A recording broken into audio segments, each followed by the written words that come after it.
ယခုမြင်နေရတဲ့ပစ္စည်းတစ်ခုကို unboxing လုပ်ပြမှာဖြစ်ပါတယ်။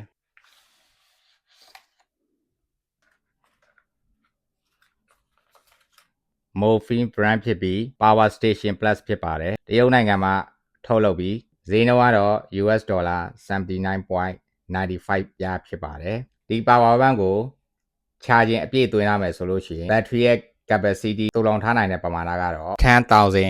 mAh ဖြစ်ပါတယ်။ mAh ရဲ့အရှိကောက်ကတော့ milliampere hour ဖြစ်ပါတယ်။ဖုန်းဖြစ်စေ iPad ဖြစ်စေအသုံးများပြီး battery လုံးဝမရှိတော့ပဲ power shut down ဖြစ်သွားတဲ့အခြေအနေမျိုးကြုံလာခဲ့ပြီဆိုရင် battery အားပြန်သွင်းဖို့သွင်းလို့မရတဲ့နေရာတစ်ခုမှာရောက်ရှိနေပြီဆိုရင်ကိုယ်လုံးလက်စာအလုံးများဖြစ်စေအကြောင်းမျိုးအတွက်ဖြစ်စေဖုန်းအားပြန်သွင်းဖို့အတွက်ကိုယ်မှာ power bank တစ်ခုရှိနေပြီဆိုရင်ဖုန်း battery အားပြန်သွင်းဖို့အတွက်ဘာမှစိတ်ပူစရာမလိုတော့ပါဘူး Power Station Plus ကိုအားသွင်းနေတဲ့အချိန်ဖြစ်ပါတယ်ဒီနေရာကနေ power ဖွင့်ပေးရမှာဖြစ်ပါတယ်အားသွင်းဖို့အတွက် power bank မှာရှိတဲ့ကြိုးကိုဒီနေရာကနေထုတ်ရမှာဖြစ်ပါတယ်ဒီဟာလေးကိုဆွဲချလိုက်မယ်ဒီမှာထွက်လာပြီဒီဘက်မှာတစ်ခုရှိတယ်ဒါနှစ်ခုရှိပါတယ် iPhone မှာ Type C နဲ့ Lightning ဆိုပြီးနှစ်မျိုးရှိပါတယ် iPad ကိုလည်းအားသွင်းမှာဖြစ်ပါတယ်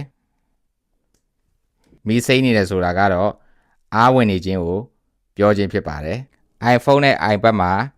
battery လုံးဝမရှိတော့တဲ့အခြေအနေတစ်ခုကနေ Power Station Plus တစ်ခုကိုအသုံးပြုပြီးမိနစ်30အားပြန်သွင်းရုံနဲ့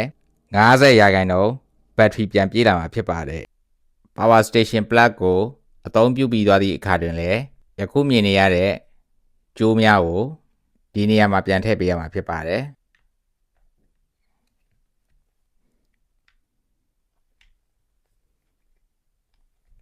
မိတ်ဆွေများအနေနဲ့ Power Bank တစ်ခုကိုဝယ်တော့မယ်ဆိုရင်